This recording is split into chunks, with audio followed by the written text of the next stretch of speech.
Hello, everyone. Welcome to today's session, GSUS political discussion or education, whatever you want to call it, every day here on Wednesday. I am Jaden. I help organize with the Bay Area, California, but more so, I like to help on the national side. I help do the zines. I'm making cool headbands. These are like a prototype kind of type shit. So the design may change. The fabric definitely will change. I don't have any more of this fabric. I can go pick some more out of a roll at the fabric store I go to. But enough about me, enough about that. We are here to discuss the 3 bullet points that I've set out in the agenda today: dialectical materialism, historical analysis, which is like one and the same. I just broke it up into 2 to help us digest it a little better. And then the last point, differences in our politics, something I like to touch on it when we say politics in general, more often than not, especially in the imperial core here in America, you are talking about the bourgeois politics. Politics themselves generally is a nice discussion to have because you're talking about society and social problems. But when you're talking about politics here in America, 9 times out of 10, almost every single time, you're going to talk about bourgeois politics, privatized politics and such, which makes it a disgusting conversation to have. And I don't like to have those either. But politics in general, having those discussions, that's a very nice conversation to have. But starting from the top, what is and how is, where is, who is, when is dialectical materialism? And this goes into the processes of becoming, which is a very Hegelian idea. Yes, I heard talking. Okay. So dialectical materialism as a becoming process, a very Hegelian, root becoming in this becoming process. But dialectical materialism we'll break it up into 2 words. This is broken into dialectics and materialism. We'll start off with dialectics, which is that second bullet point, addressing contradictions. But dialectics itself is most simply of what I've been able to deduce it is you look at something, you see something's wrong, and you attempt to fix it. Material, and that's where the material part comes in. You see something's wrong, you go ahead and try and rearrange it in a sense, right? You could be creating or destroying, but at the most fundamental level, it is a rearrangement. And we're going to get a little physics right here. At the smallest point of existence, there exists quarks and gluons, very big physicist terms, but these quarks and gluons and these atoms and the such and the molecular makeup and such, they're all constants. I won't say constants, but they're the smallest things reducible, at which makes up the greater material condition shared at which we exist in. So when we address these contradictions, understand that everyone comes from this same part of existence. We are here existing.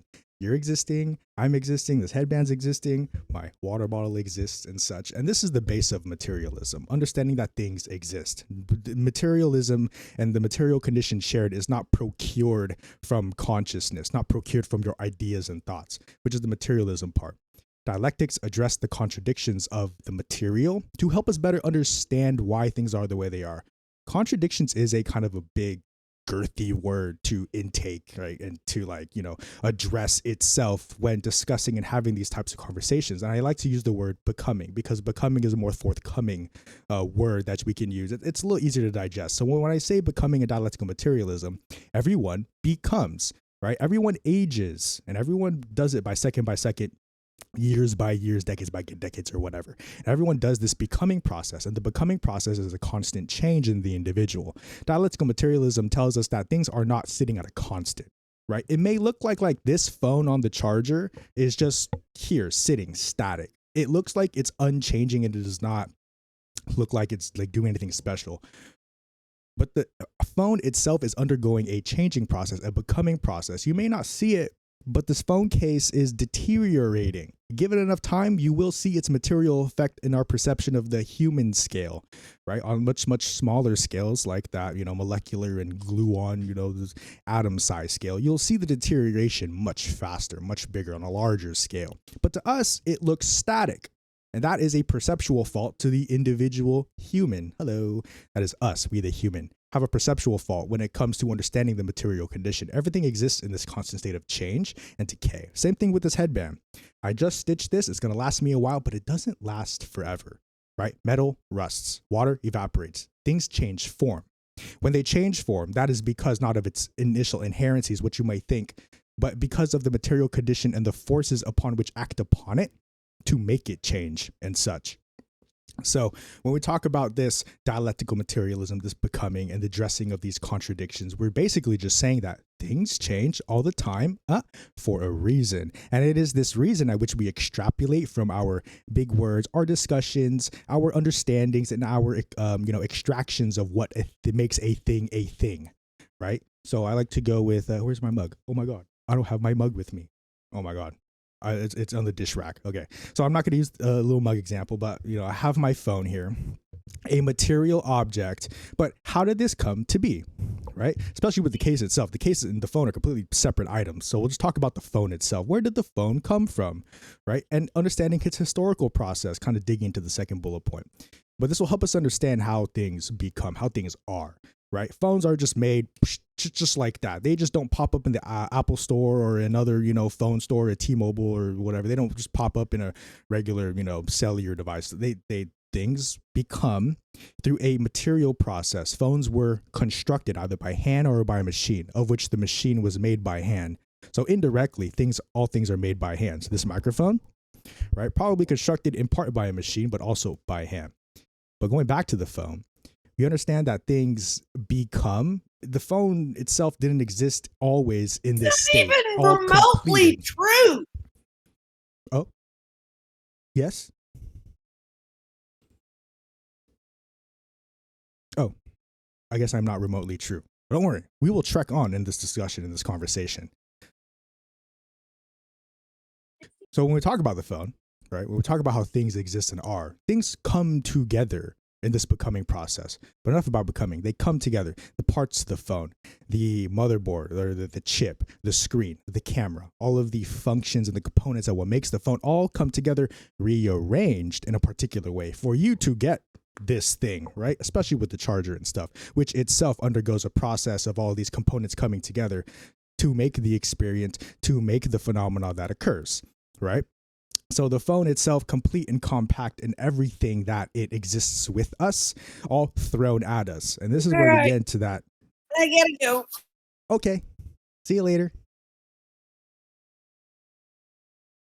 So it takes two to make one. And that's that third bullet point under dialectical materialism. It takes two to make one. Because when you see this phone in throw, I threw it at you. Now you know that it exists. Now you kind of know what my phone looks like and such on the charger. Now you know kind of in throw.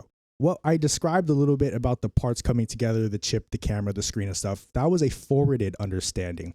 The second part of what makes the one, right? You see the one in throw, you see what it is. It's a phone. Obviously, it's a phone, duh. But how did that phone come to be? In which the parts makes it, the thing that it says it is. Because the phone is not a water bottle. The water bottle undergoes a different construction process for it to carry out its purpose, to be and exist in relation to me or you or wherever, right?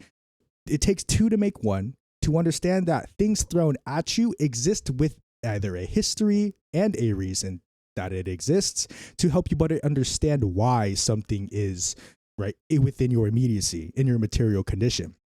Right? Not everything thrown at you just is what it is because it is, right? Everything thrown at you always has a particular reason of being. And in this case, becoming. And this being that it takes two to make one, right? Everything does exist with that kind of second, not so inherent, but a material reason of why things are. The same thing with this mic, right? This mic that I'm speaking into right now, constructed, its thrown capabilities just captures my voice so that it can turn into the jiggly 1s and 0 bits of the computer, which then gets translated onto your side, which comes out of your speaker so that you can hear my voice to do all that stuff, right? There's a process to it. And that was the combination of that two to makes one. The microphone. Yes, it is. But you can't discuss the microphone without discussing how it works. And that's that second part, how something works. And we dig into that second bullet point of historical analysis. You can understand stuff through a history, through a definite sequence, through a process, right? This definite sequence, a process of becoming, helps us understand why things are the way they are, right? I sound like a broken record, but that's pretty much all we're discussing. We say a bunch of things in many different ways. It's just one of those things that I like to say. Things happen for a particular reason, right? Help us understand why things are the way they are. Common run of the mill. So when we talk about historical analysis, the two makes one. Things exist, but not always has existed. This phone, this mic, that water bottle, once upon a time, never existed. at least in the rearrangement of what we consume and which we experience it with, right? The metal on this was dug up somewhere in the earth. The plastic on top right here was probably manufactured somewhere else on the earth, right? Whether it be here domestic, here in America, or, outside other lands, and where the factories that, used were to exploit the labor to make all that stuff. But when we talk about the raw materials and the resources, all of that coming in together has a historical process. The metal wasn't always here in the same shape, in the same form, and the ways that it exists, not always, and it will not always exist as such. Maybe I'll get a new dent. There's a dent on the bottom right here. That wasn't always there, right? This mark gives you an understanding of how things exist and how things become. This headband too, I'll even show you. This headband comes with the, I have white bobbin for the stitching right here. This elastic part. I'm just describing the headband to you no more than we would describe modes of production, philosophical ideas. It's just describing what's in hand, in throw, feels good. Here's our decentralized logo if you want to take a little closer look at that.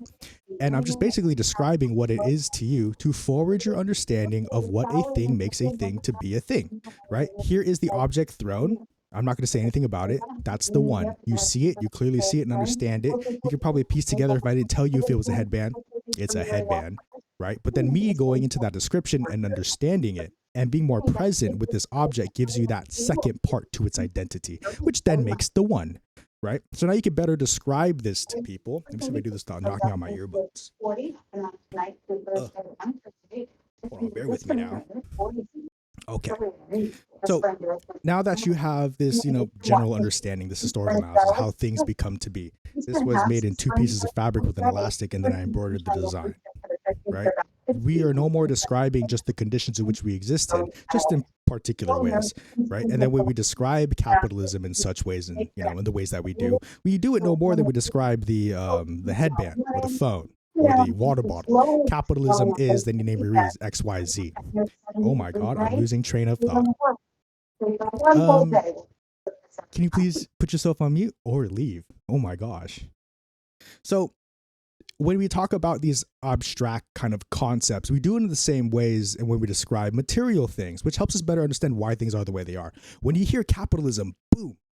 I know it's a big, bad, scary word. I don't like talking about it either. But we have to talk about it, understand it, to really know where our struggle comes from, to really know and understand how this system is oppressive. Because when they say capitalism, boom, what does that do for you? It's just one word describing a whole interrelated system and interconnected oppression system that, does all this bad juju stuff and all that stuff. But when we talk about the essence of what makes a capitalism, you break down the parts, and instead of 2 that makes 1, it's like a gajillion things that makes 1 to make that understanding.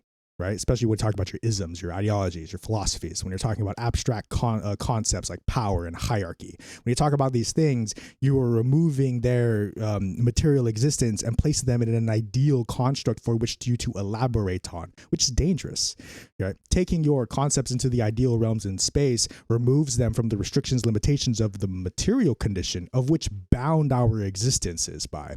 So when we talk about ideals and concepts and hierarchies, it's easy to become absolutely quote unquote wrong about things, but you can also be absolutely correct about things. And it is this absoluteness that exists in the ideal realm that makes something right or wrong within the material condition. So when I said that you take abstract concepts like hierarchy and power out of the material condition, you are free to discuss them however which way your expression or in your thought for them to then become and be without that restriction, right? So I'm going to say it right now. Hierarchy is not a bad thing.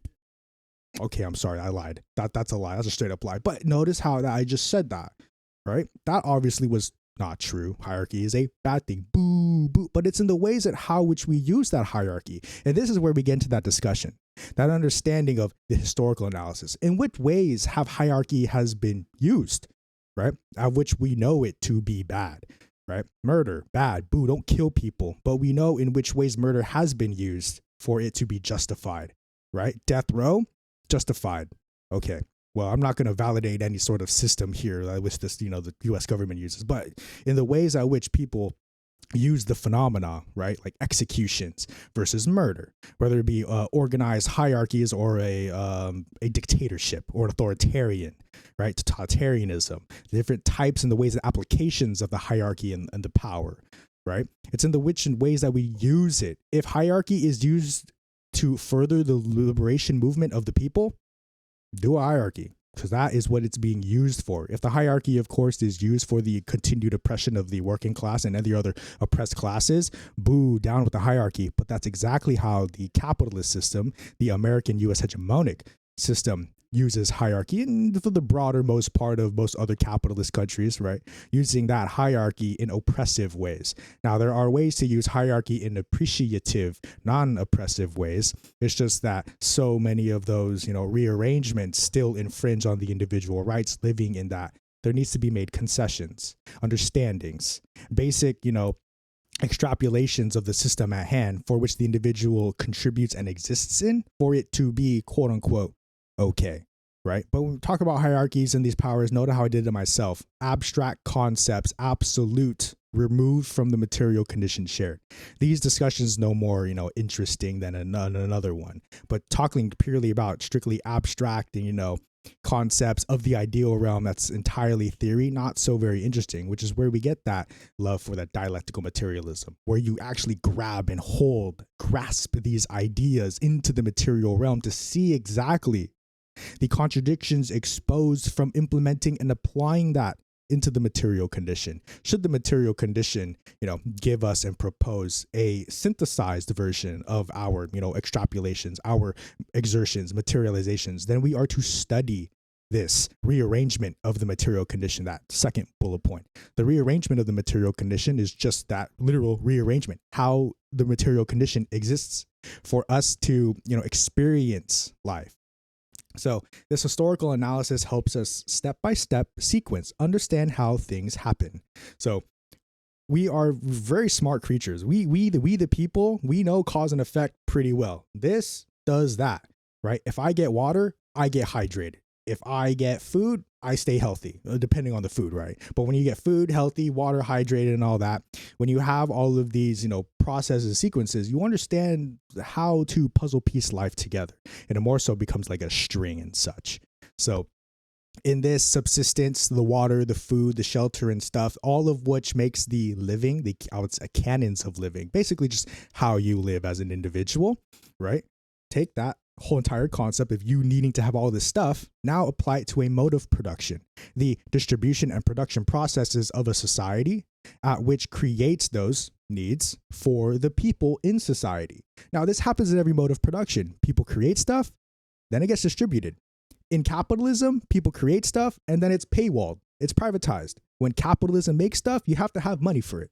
When capitalism makes stuff, it's usually done by an exploitive force, the boss, the CEO, the employer, right? In relation to the employee, the worker, the proletariat, the individual who is exploited, right? So in this mode of production, people make stuff, people get stuff. It's how, in the middle right here, does the making of the stuff go into the getting into the hands of that stuff that people need, right? Capitalism has pretty much solved that production process for us, but it's in the which ways that we redistribute that and how we organize our labor to maintain that production so that everyone can get food, and everyone can have housing, and everyone can have, their free Medicare that we all need, those doctor checkups and such and whatnot. But having all of these, processes, you get an understanding that modes of production, right, just as we do stuff in the workplaces, produce stuff, services and goods to the people getting the stuff. Modes of production help us. How does that do that? Capitalism privatizes it. Socialism makes it, available pretty much publicly through a controlled state, through a dictatorship of the proletariat, a state transitionary mode of production into the communism that has been theorized, in which everything is common property. So imagine this, right? Staples store, a paper store, an office supply store has printers available for people to use. They have like papers or printers in a corner of the printing center, right? Instead of having to pay for that, you want to get something printed, you just go over there. Whoop. Under socialism, it is a worker owned and it is a publicly interested entity, this printer area. And then you go in there, you want to print something, you go ahead and print something, and then you're out of there. And you don't have to pay anything. It is provided to you by the state, of which that state, right, compensates that through the people's labor. It is intentional, right? It is no longer these people, I will do what I want to do to make as much money for me. I'm gonna start a business and then I will be rich. That is the capitalist mode of thought. That is the me, I, individualism, liberal mode of thought, at which lets people decide whether they want to contribute to society or whether they want to, say, fuck it, I just want to not contribute to society. And it gives people a choice. Imagine if you didn't have a choice. Imagine if you lived and you never had a choice of contributing to society, but that society has given you everything for you need to live, right? Imagine if homelessness was just a thing of the past. And it really could be. And it will be. I'm confident in that it will be. But, of course, discussing the rearrangement of the material condition. Historically, good people haven't always gotten the spotlight because of the quote-unquote bad people, but individuals who have appropriated the conditions. And this is where we get that kind of bad, right? Understanding history, it's not bad people, right? You could call them bad people. I'll certainly call them bad people, but individuals who have appropriated the processes of production, appropriated the processes of thought in order to suit an agenda or to pursue a privatized interest. And that's basically what all this is about. The battle between, or the struggle between, private and public, right? Private, of course, resembles that of individualism. Public, of course, describes that of the not individualism, that broader stroke of humanity or that broader stroke of the community. So basically our struggle, whether it be worker, boss, right? It would be the material condition struggling between, it doesn't even have to be about class. It could be the male class versus the female class, the women class, right? And the patriarchy. It could be the transgender versus the cisgender inside of that struggle, right? But we have to understand where that struggle comes from, how it does historically, and how they're all interrelated, right? I am a man. I benefit from the patriarchy, but I also am a worker, peasant. I'm exploited by the system as well. So even though I am a man benefiting from the patriarchy, I am also existing in that class who is exploited by that other class, right?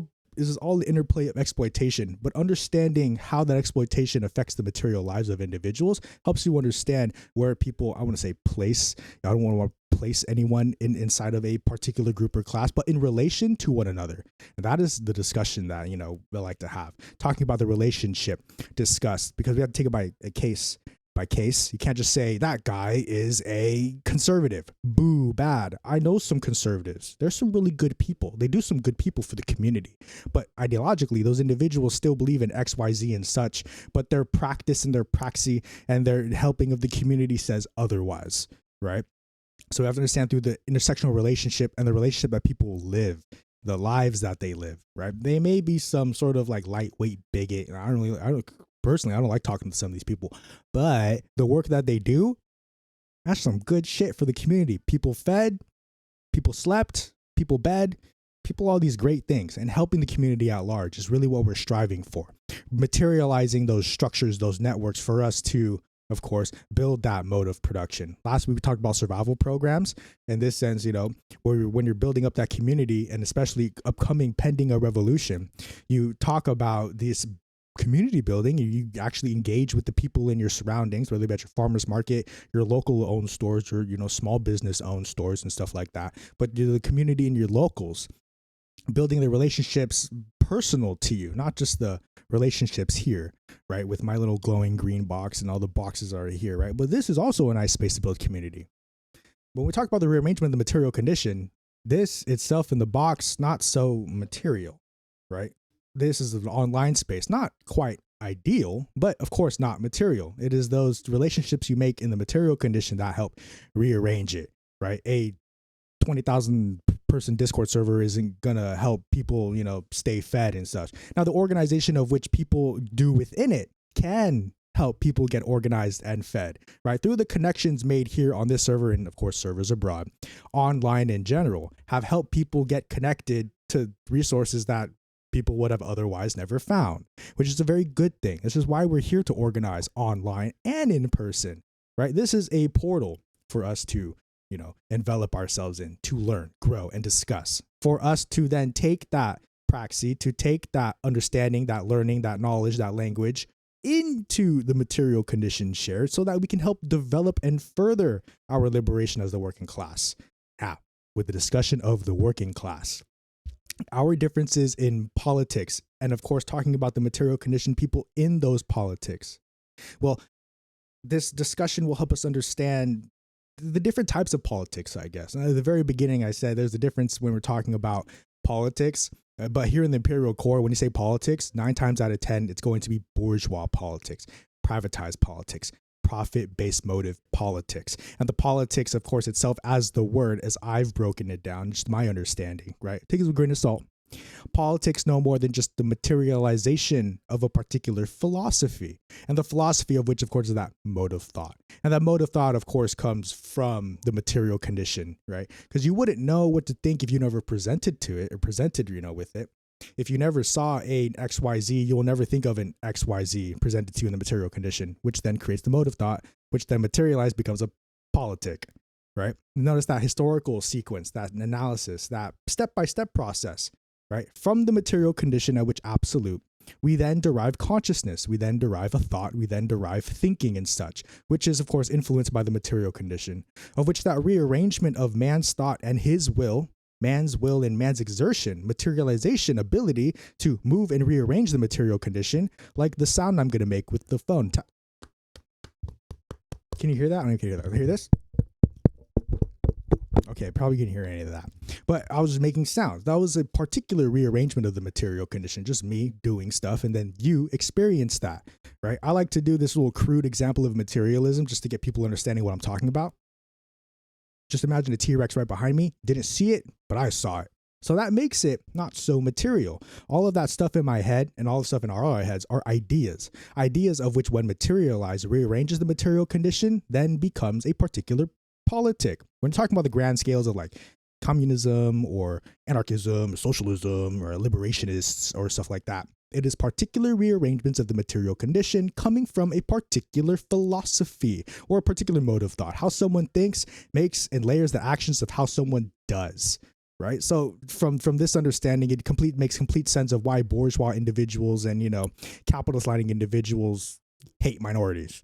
Just hate in general, competition, savagery, right? Because this capitalist mode of production relies on segregation, and it relies on our ability to not come together, to organize, so that the structures and the systems of hierarchy can play onto our individualism and make it so that we can never see eye to eye, because we think that everyone is an enemy of some sort, something separate in existence that does not require our love and appreciation, our understanding of why our struggle is so interconnected. It basically, capitalism tells you to individualize and personalize all of societal issues. Why are you not making enough money? Because you are not working hard enough. Isn't that a little ridiculous? Why are you homeless? Oh, because you're not working hard enough. Oh my God, gee, thanks. I really need to pick me up today. Thank you for that. But that's how capitalism treats people, individuals. It's up to people, individuals themselves, to do right by them and to do right by others. Even though in contradiction, people will always seem to say that there exist evil people in the world. If everyone's supposed to be good and try to be good, but then there exists evil people in the world, isn't that like a kind of just a little bit of I'm not saying it's a whole contradiction, but it's like, if you're saying all people need to be good, right? And the Bible does this great. It's you are born with original sin. You are born with original contradiction. And so you must repent your entire life to make up something that you didn't do.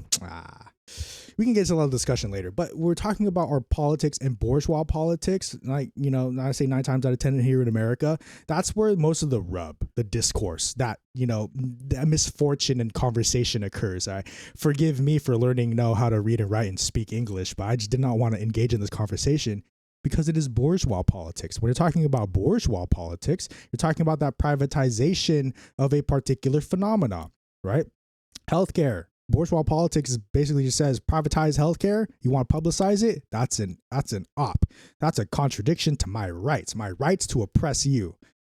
Now, bourgeois politics takes that bourgeois thought into action, right? Removal of DEI. Boo, what the hell? When I read that, I was like, yeah, it seems on track for what the government is doing, right? For everything that, is under any other president, just because America itself is just no more than one big conglomerate corporation, just one big bourgeois entity, right? Bourgeois entity takes upon various different forms, the political bourgeois and the economic bourgeois, but bourgeois all the same.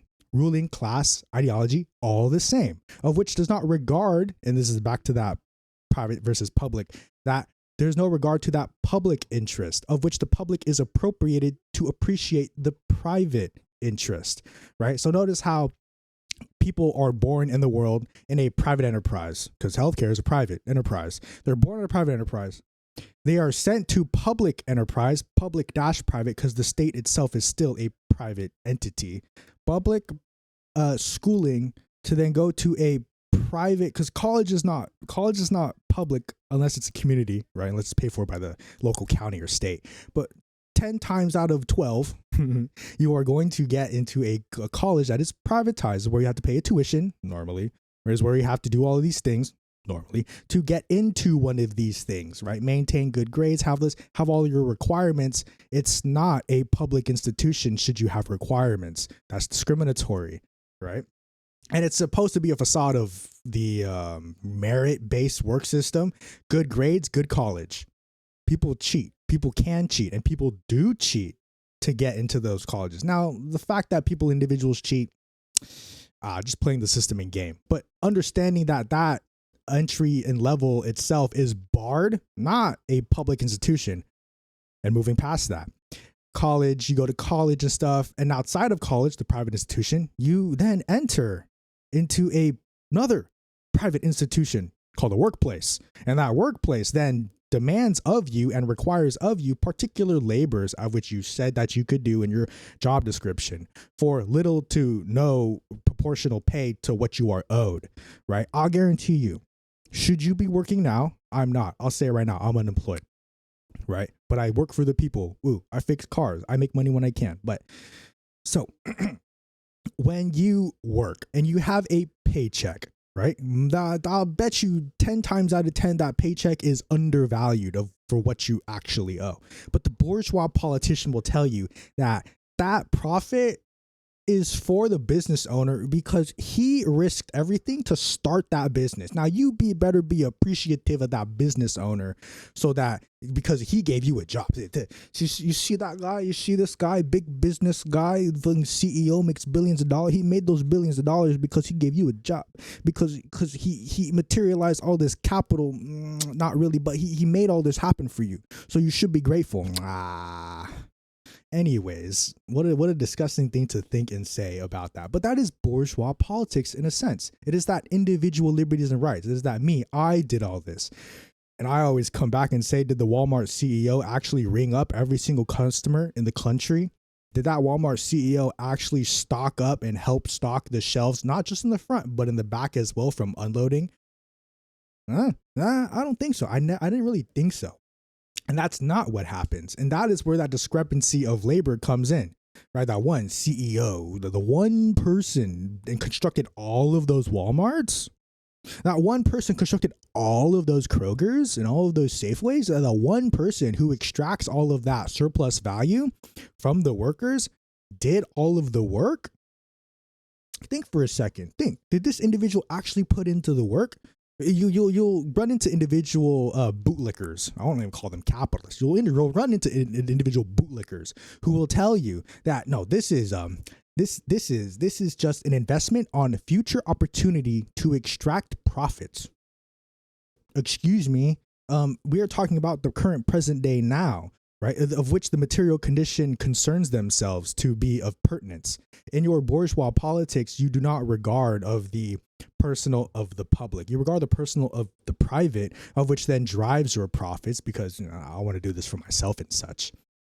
That thought into that action, it pretty much explains of why we are in the material condition now, right? A very small portion of individuals got loud enough, did just enough things for the masses to follow, and this is a parallel on the general strike. 3.5% of 100, a small group who are loud enough, who will take enough action, will change and move the masses, right? But it does take the individual one person, collected and intentional, connected as well, to procure that change. You think the bourgeois individual capitalists does it themselves?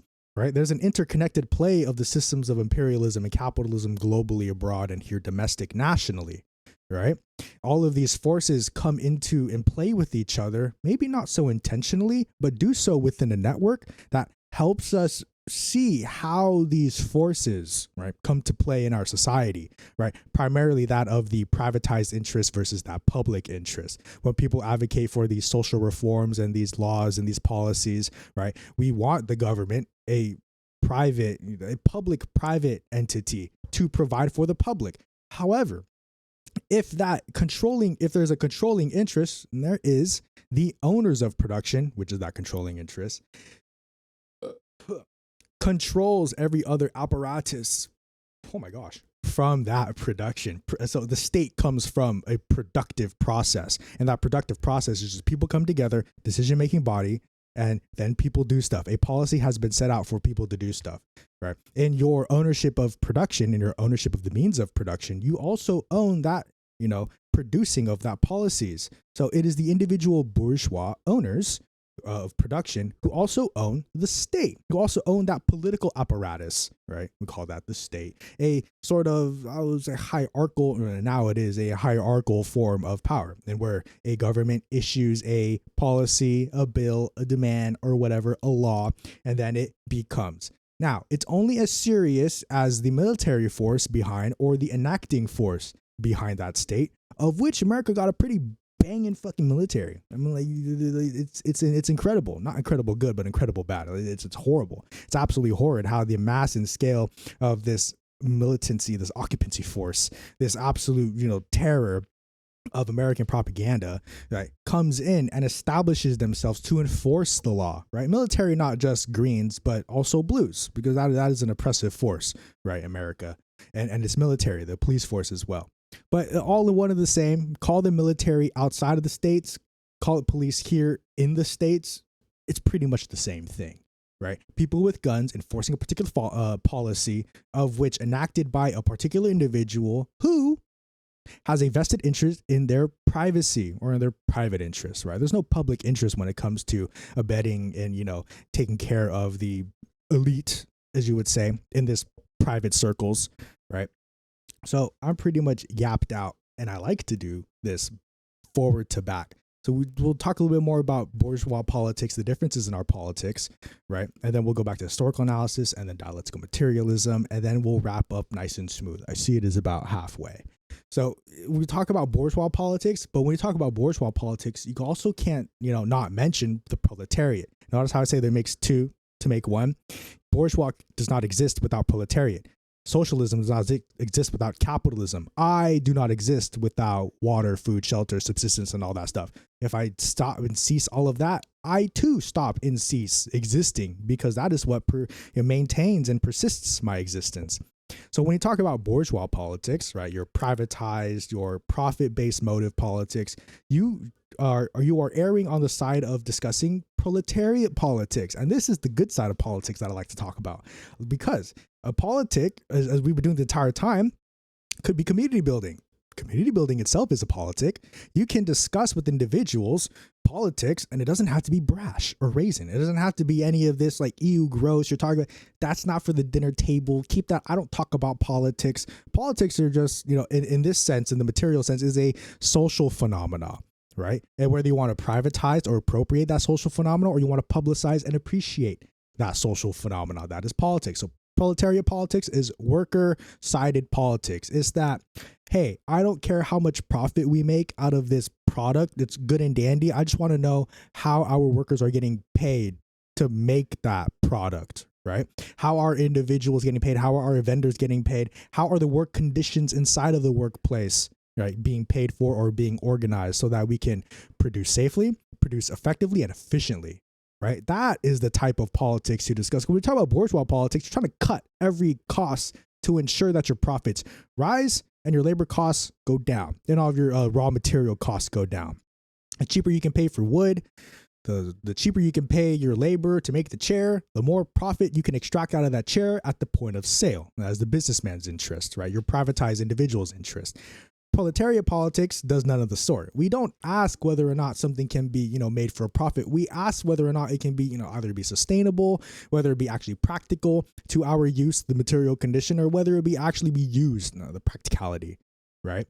So we understand this practicality through, I'm trying to find a segue to historical analysis, and this practicality as shown through what works and what doesn't, right? capitalism don't work for the most of us. And I'm not going to say capitalism doesn't work. The system ain't broken, because if it was, it'd be fixed.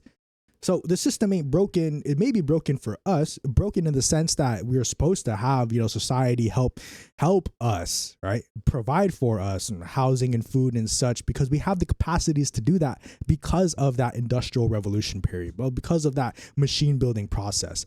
But of course, we don't have that in this capitalist country, this society in which everyone must have bootstraps, must have the will and the integrity and the merit to work by themselves, even though their labor is being completely expropriated and exploited. I don't know how people do it. I don't know how people lie to themselves saying, pull up yourself by your bootstraps. You will work hard and you will get what you want. I know some lazy motherfuckers who are rich. I can name quite a few of them, right? That Bezos guy. And the fucking other people, the Gates guy, that Bill Gates guy, these billionaires, do they work 1,000, 2,000, 3,000, 50 times 1,000 more, a lot harder than their lowest paid worker?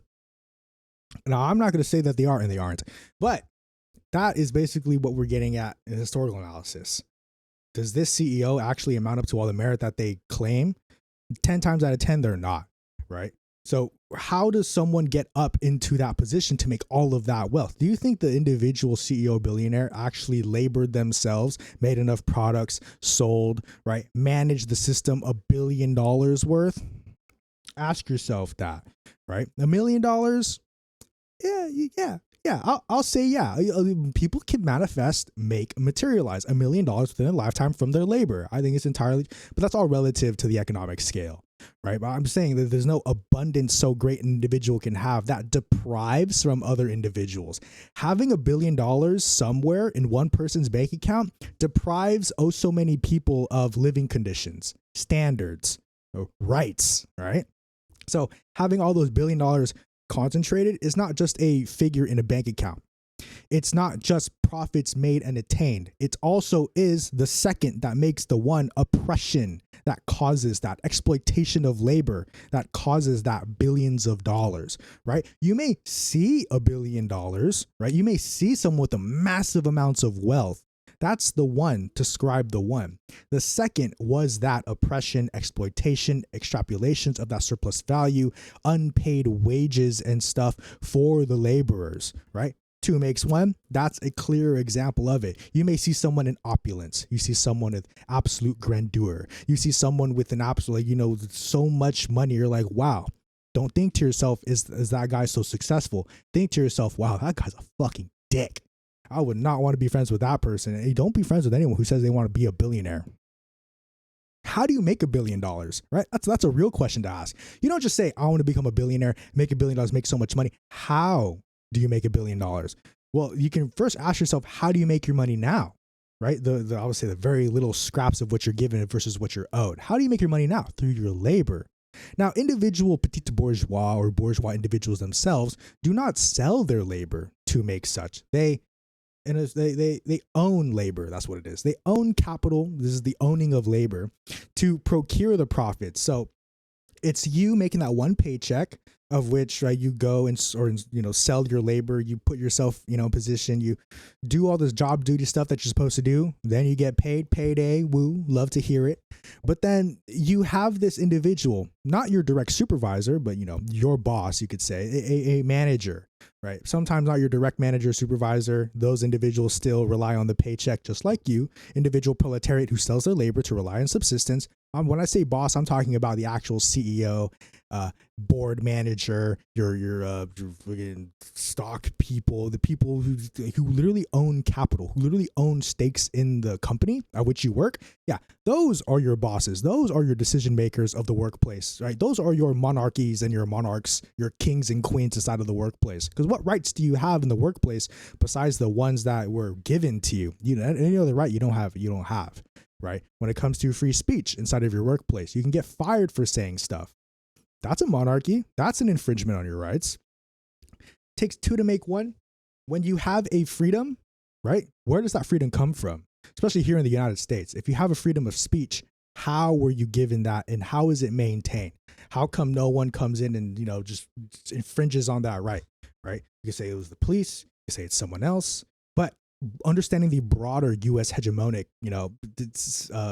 system, you'll understand that most of your freedoms come from the exploited, globally southern countries, right? The currently exploited individuals who are like actually truly exploited, right? Because here in the imperial core, in most imperial core countries, the UK here in America, Canada, Australia, all of your imperial core countries, we are considered a second-rate working class member, for we benefit off of the even more exploited individuals who are in other countries, right?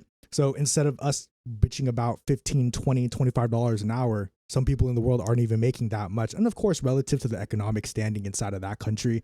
So of course, the X amount of dollars we make here now will be, considered rich in another country, but that still doesn't remove the fact that they are way more exploited to the dollar proportionally for their labor than we are here in the States. Even though us in the States, of course, deserve more, and everyone deserves more except for your dirty capitalist, right? Everyone deserves more for their labor, for the output of which they produce.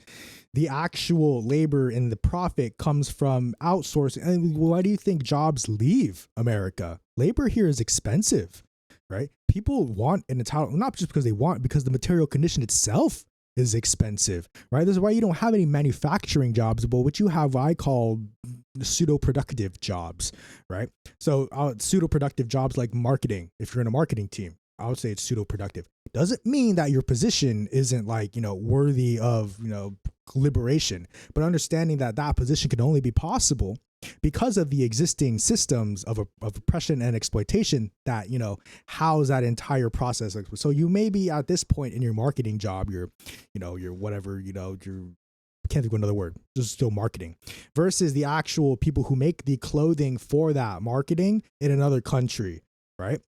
So when it comes to the different positions, right, you can make distinctions with differences, but when we're talking about the whole entirety class, right, the whole entire, struggle when it comes to understanding why we suffer, or the reason why we don't get what we want, a living wage, living conditions, better working conditions and such, is because of the relationship observed inside of the workplace, boss and employee. Right. So whether it be right here for the marketer or whether right here for the individual in the sweatshop, God bless their soul, you still have way up here, can't even see my hand, the boss, the individual who makes that much more, who just makes so much stupid. It's almost unfathomable of how much these individual capitalists actually make. Right. It's a little bit of a shock. It's a little bit of a didn't realize how much that guy make, but it did. Right. What's the difference between $1 billion and $1 million? It's about $1 billion. But that is where we get that understanding, right? $1 billion, $1 million, a difference between $1 million and $1 billion, it's about $1 billion, should put you in that scale of how did that individual get that much, right? Go from 0 to $1 million. It's doable. Yeah. It's pretty doable, right? From your labor. I could see that happening. From $1 million to $1 billion though, that's a little crazy. That's a little insane. That's like exceptional amounts of greed. That's like greed manifested. You want to have $1 billion. What do you do with that $1 billion? Just to have it as a trophy? Like, hey, look at me. I have $1 billion. And then you get a little gold card that says, I'm a billionaire. And then that's where you get egged or guillotined or whatever. I prefer the latter, but egged is fine. But with egg prices nowadays, I don't know. Probably not eggs. But I have been yapping and rambling. Kind of did sidetrack. So we're getting to the last bullet point. Dialectical materialism, and it's been a little everywhere. But going back into the actual discussion instead of ramping about how billionaires suck, but good discussion to have. Dialectical materialism helps us understand and become. And when billionaires become, they do so by that process of exploitation, right? You cannot procure a billionaire, and the billionaire cannot become without exploiting, without having systems in place that make it unfair, that make it undemocratic, that make it, this type of monarchical or this type of feudal relationship that you have with your employer, capitalist, right, versus the employee.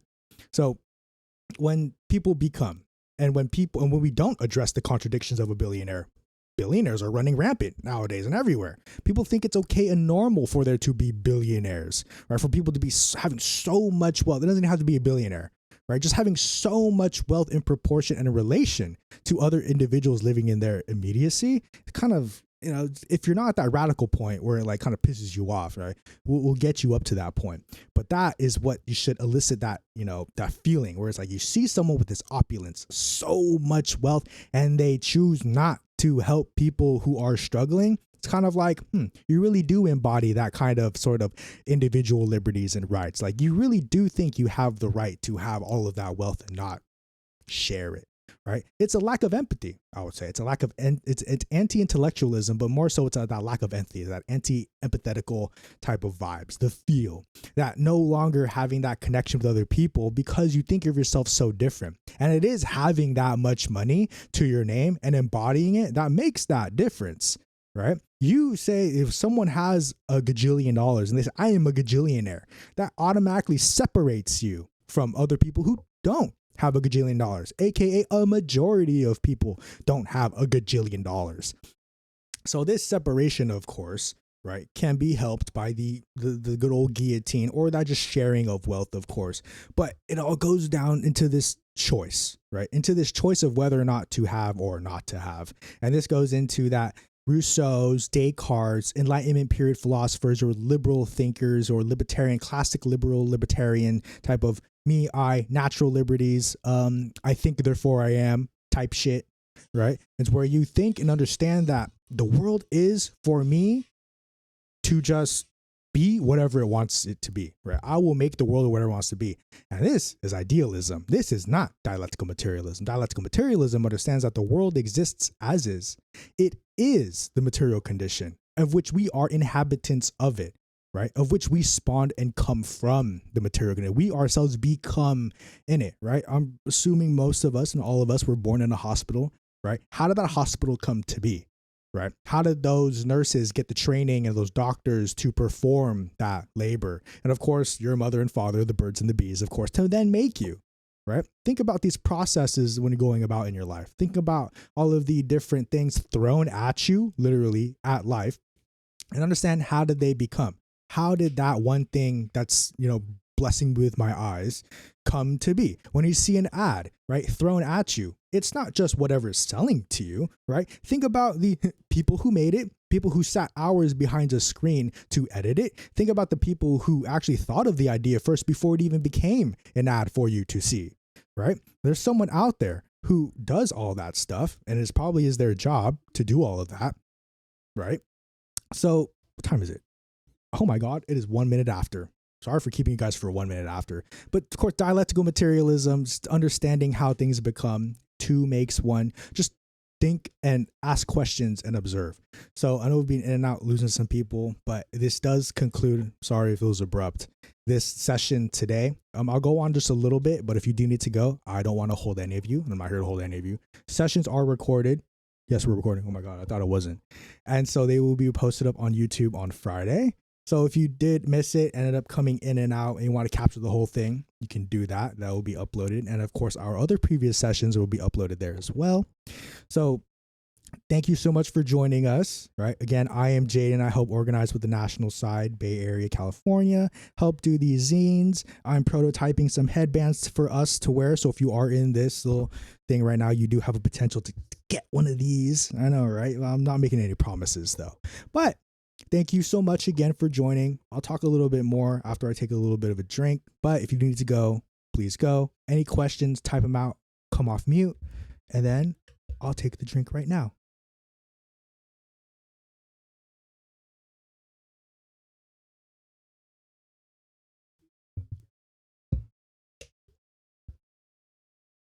Okay, let me know about. Oh, yes, please. So whenever I tell people about this, they always want to know whenever, like, if we assume we get to the point where we get to have negotiations with our Congress, for example, then who's going to be leading those negotiations?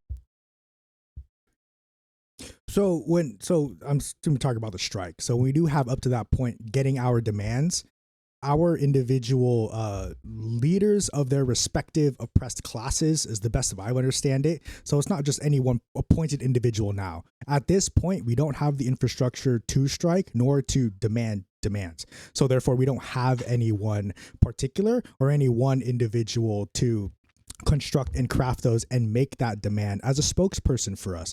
We would of course be reaching out to the leaders or the groups, the prominent figures of marginalized communities, for them to more carefully curate, craft demands so that they can go up and demand it from Congress or the government or for whatever which we're striking.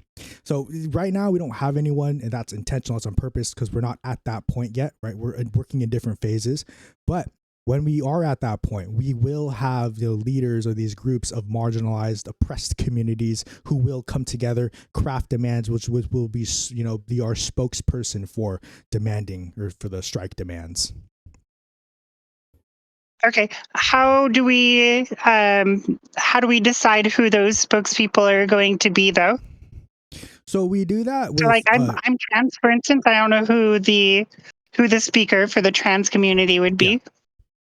So you would decide that amongst the group of people that you are, collected with, and would bring it up to a direct democratic vote. Because even though it's, just one spokesperson or a handful of group of people, it's still your demands, right? And everyone has to come to a consensus of what demands that you would require from the government to end the strike, or, to do whatever the aims of which the strike is presented as. And you would have that contributing voice to nominate and delegate a spokesperson, also in conjunction with your voice, to mold those demands. So it's not just you going to a ballot box and be like, I want this person to be my spokesperson.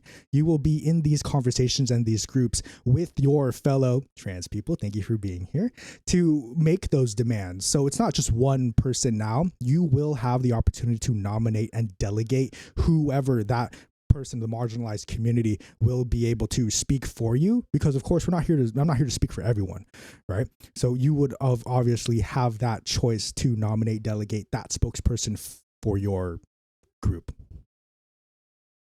Okay, so once we've done that and each group has a spokesperson, are all of those spokespeople then going to be getting together and trying to come to a consensus of what the priorities are and like what we're demanding?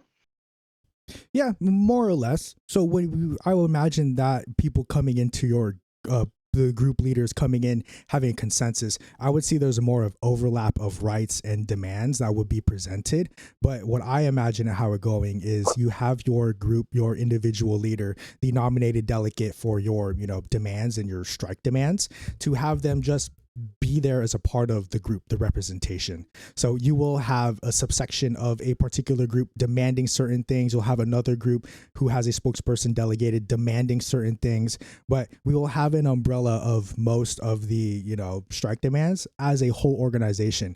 The purpose of your marginalized groups is to specify those demands for your, engagement within the strike and for your understanding of how the outcome will look like after those strike demands have been met by Congress, the state, or by your community and the people procured by your labor.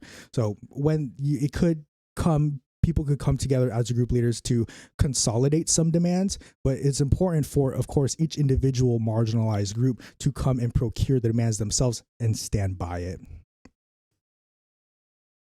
Okay. Is there going to be any way to organize like ideally both, but like a strike fund or an emergency needs fund? Yes, we're actually in that conversation now. Not too serious. We're still very young as an organizing group, but we have been having talks about multiple strike funds. The way I propose it, and this is no reflective of what GSUS is, the way I propose it is that each region, chapter, section, or group has their own strike fund of which they can contribute, hold on to money, take donations for their particular effort for them to use with whatever, of which contributes to and takes from a broader strike fund. So your emergency needs secondary strike fund could be that, that smaller group for your marginalized group strike fund, which then could be connected to the broader strike fund. I'm assuming there would be like some broader, not a whole national one. I think a national strike fund's off the table. I don't think we're going to be doing that, and I don't think we should. But we have region strike funds, which consolidates in different regions, of course. But when it comes down to the strike funds, we would be, of course, delegating that, of course, democratically, directly to the people within those groups. So when we do strike funds and we have those processes and systems set up, each group I would have each one, and then there would be a broader one to house that under to provide funding. Okay. We're going to be able to say that rights are non-negotiable, right? That's the point Because of crafting your demands. they're human rights. So that's the point of crafting your demands. So I want. There's no like I say I want this. That's best, right? You know what you want. You're gonna want to get that. Okay. Yeah. It's just wild that they just feel like they can go ahead and remove people of their basic human rights. But Yeah. it's something we shouldn't have to fight for. It's infuriating. Yep. Oh, absolutely enraging. Oh yeah, I feel you right there. Is there a chapter in in Washington, or is it like the entire Pacific Northwest, or how's it organized currently? I think so we do it by state currently. We haven't set up 4 more regions. So if you are in Washington, I think we do have some Washington homies you can reach out to, especially in your state channel. So I know there's a bunch of people in Oregon. I'm in California, respectively. So if there is a West Coast coalition right here with you, but I think there are people in your Washington state that has a chapter set up. Okay. When are we going to know? What are the steps and what's the timeline for building and structuring things more? So we are currently doing that construction process. Like this education discussion time is one of those structures to help people broaden their revolutionary consciousness. But that's just this one thing. We are organizing various different structures ongoing, right? Even since before I came along a little earlier last year. Structures are always constantly being built and organized within the people's capacities. So we're not just building one or this or that, type of organization and structure to help procure a strike. We're always doing what we can and when we can, to however the capacities we are able to make those, structures, because everyone's needs are different. Right. Whatever I make here in California, specifically here in the Bay Area, may not work for someone who lives in Massachusetts. Right. So the structures that we build are pertinent to the struggles at which people deal with on their material day-to-day basis. What's the meeting schedule like for all the different groups to come together to speak, like as a country, as a region, and also on the state level? If you could also answer that. I imagine it might vary, but I'm curious.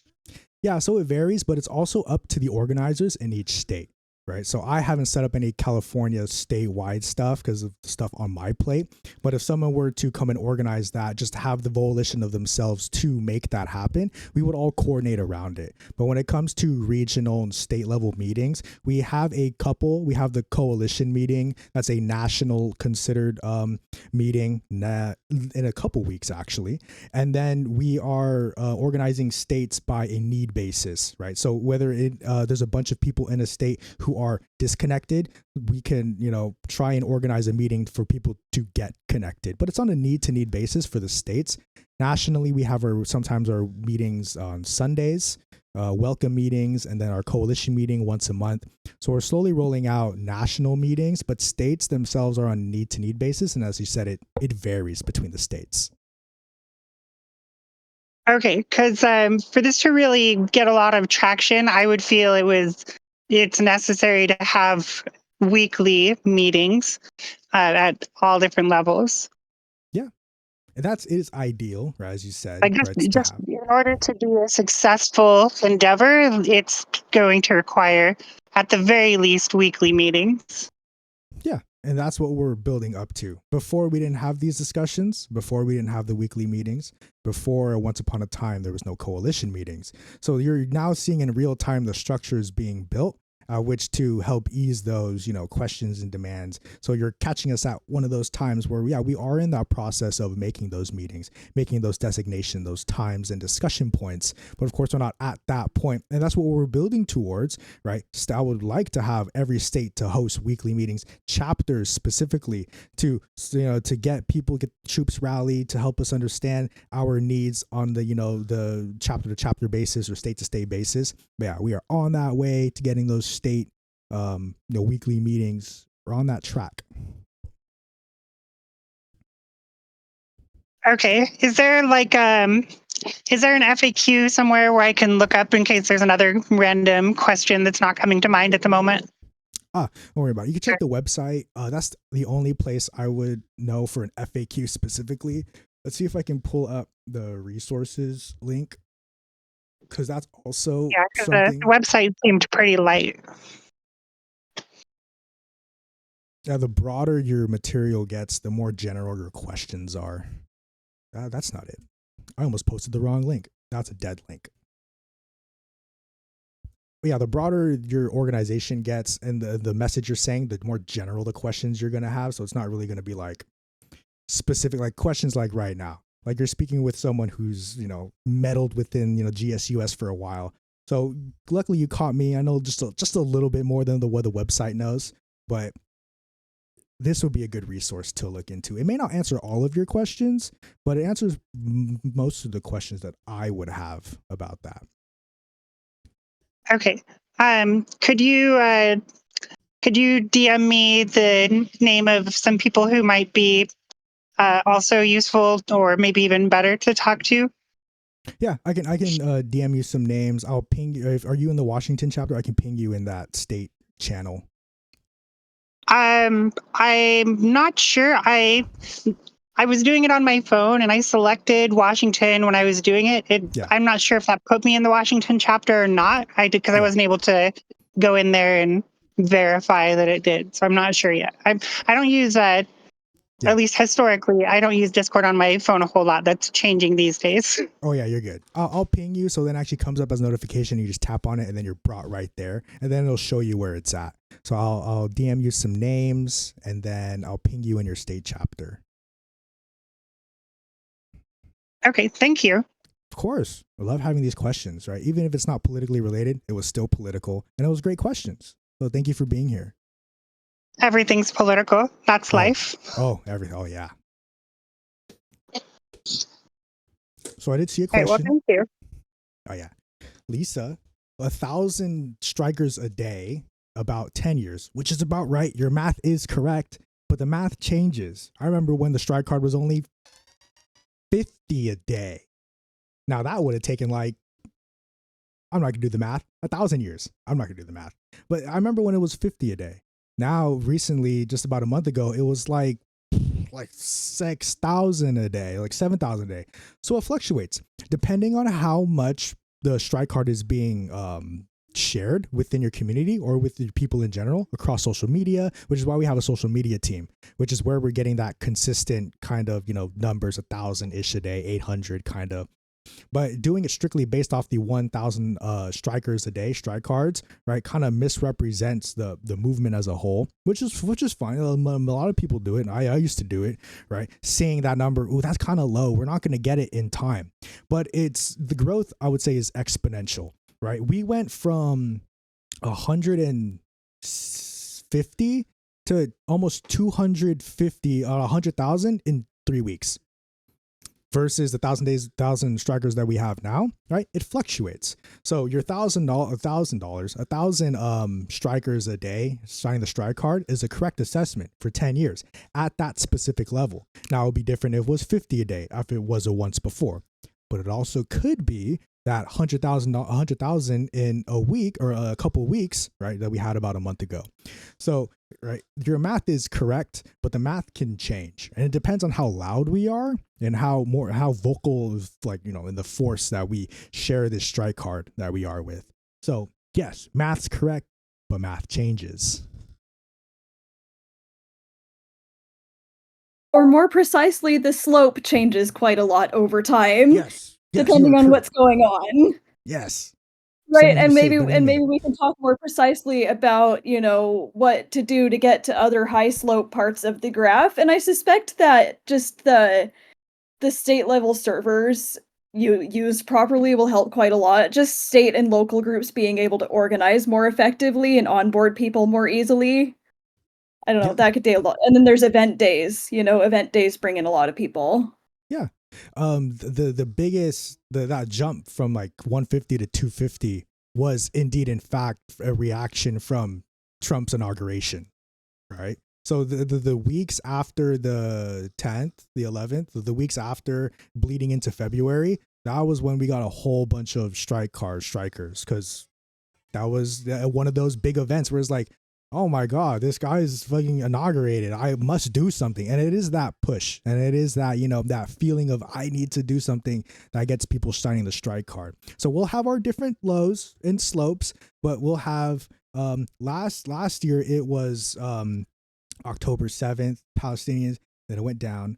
And then it came back up from the inauguration. Oh, there's some periods in between the year, and now we're going down. And I would suspect there's going to be another one. And it just depends on how we want to play the holidays.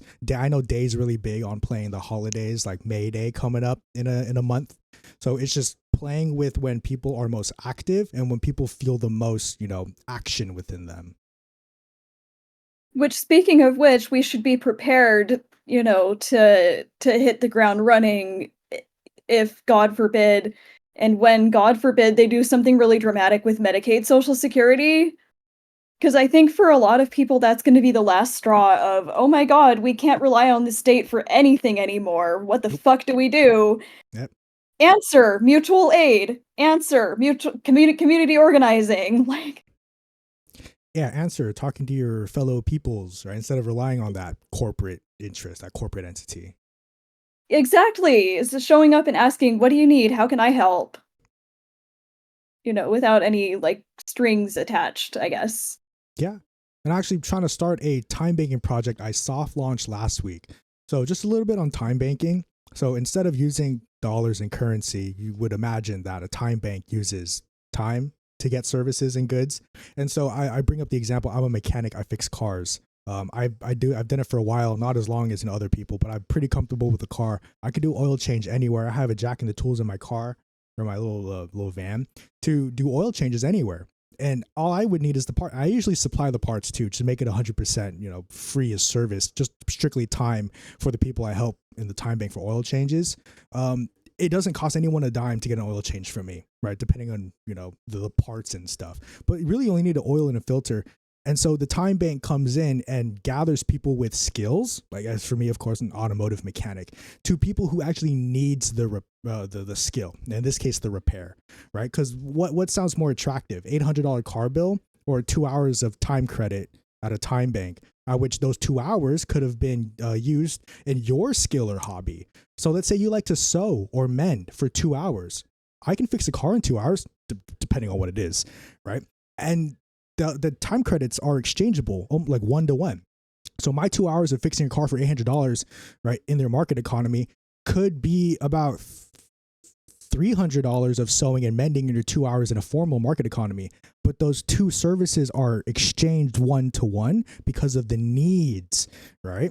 Well, so let's say I needed my clothes mended. I can mend clothes. I like sewing. But let's say I needed it and I don't have the tools or the resources. And I really like this pair of pants or shirts and I don't want to let it go. I want it mended. I can fix a car. You can mend and you need a fixed car. We can work that out 1-to-1. I have no qualms, and majority of the people I know have no qualms about, parts, who's going to pay for that, the nitpicking and stuff like that. Because we're building community. If you want to go halvesies on the parts, I love it. We can work that out. If you want me to pay for, or maybe you want to pay for all the parts, right? Just because you want to exchange that.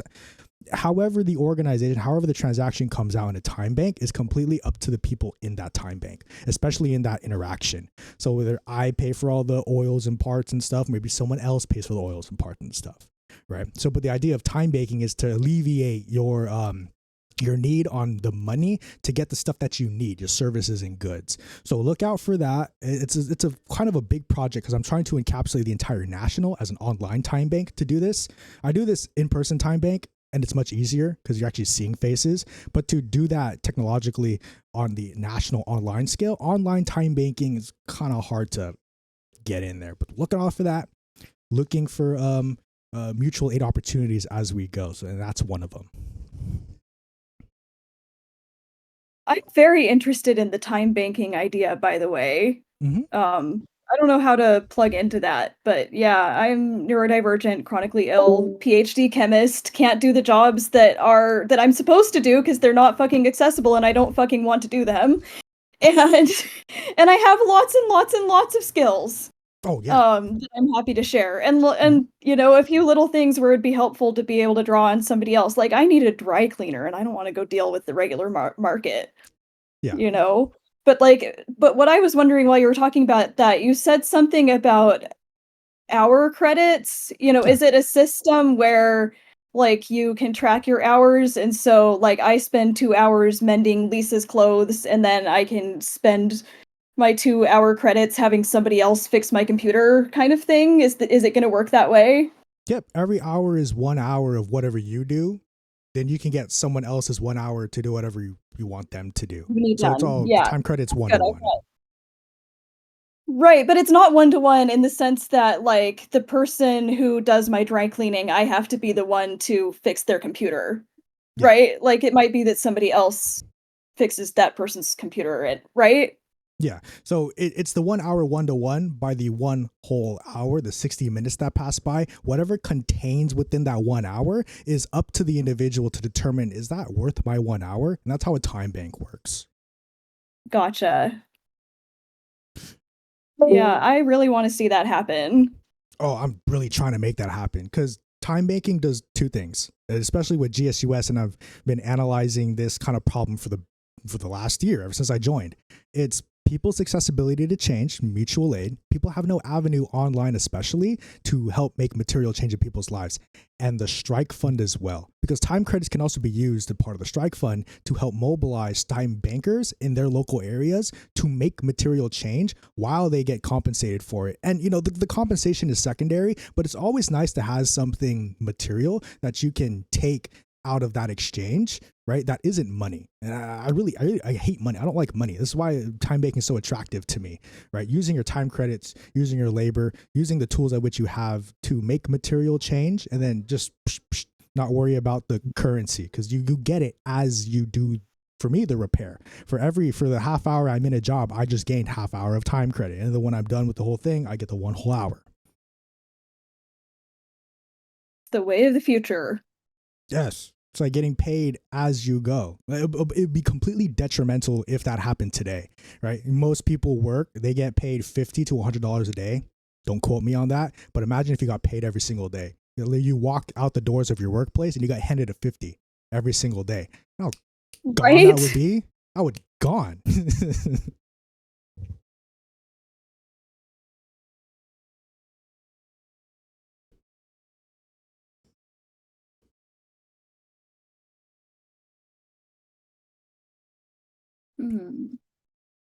Oh me, oh my. It is almost at 5:30. A lovely discussion afterwards. Some great questions, great stuff. Love that we brought up the time bank again. I'm trying to weasel that in because it is kind of like a low-key project I'm trying to do. But, you know, I've been discussing with the other organizers in the area, the GSUS, to see where it would fit. And I think soon, I can't promise anything, but soon we'll be, you know, talking a little bit more about it after we have Operation Starfish going on, and Starfish is just taking the 300,000 strikers on the strike card and divvying up those by zip code and then sending an email out to their zip code or their phone numbers or wherever to get them into a organizing space. So you have people who sign the strike card but never gone to the Discord, never gone to the organizing spaces, never had any resources sent to them. Operation Starfish is to get those people who signed the strike card but didn't get into a server or something onto the server so that they can organize. And Operation Starfish is a little beautiful thing. But I do see that it is almost at 5:30. If there are no more questions, I'll hang out for just one more second. We will be ending, of course. Once again, you're on the West Coast. I'm West Coast. West Coast, best coast. So thank you so much for joining us. We will be here every single Wednesday at 4 p.m. except for last week because of daylight savings it was 5 p.m. 4 p.m. every Wednesday on the West Coast at 7 p.m. for people on the other side of the country. Thank you for joining us. Actually, 3 hours. Yeah. So thank you for joining us. Next week's topic is up in the air. I made this agenda across the whole week, just thinking about what I wanted to talk about and discuss. So probably next week will be the same thing. Maybe something happens within the week and that prompts me to talk about something big about that. But of course, that is in the next week. Thank you so much for joining us. Appreciate and love all of you who stayed. And of course, these sessions are recorded. So if you needed to go, can't catch us next week another time, or want to see other previous recordings, that's on our YouTube. I'll post that link in there. And then that's it. So thank you. Love all of you. Please leave if you need to leave. I'll post that thing if I can get it up. If I can find it. There it is. Oh, that's not it. Well, I'll still post it. So thank you. Love you all. There's no holidays coming up, is there? Happy day. There it is. Bam. Bam. Okay. And now I gotta help Bunny Vibes with their thing, because they got Bunny Vibes going on. So a million times thank you again. Don't know when to stop. I'm just gonna hit the end because I don't know when to stop. So thank you. Goodbye.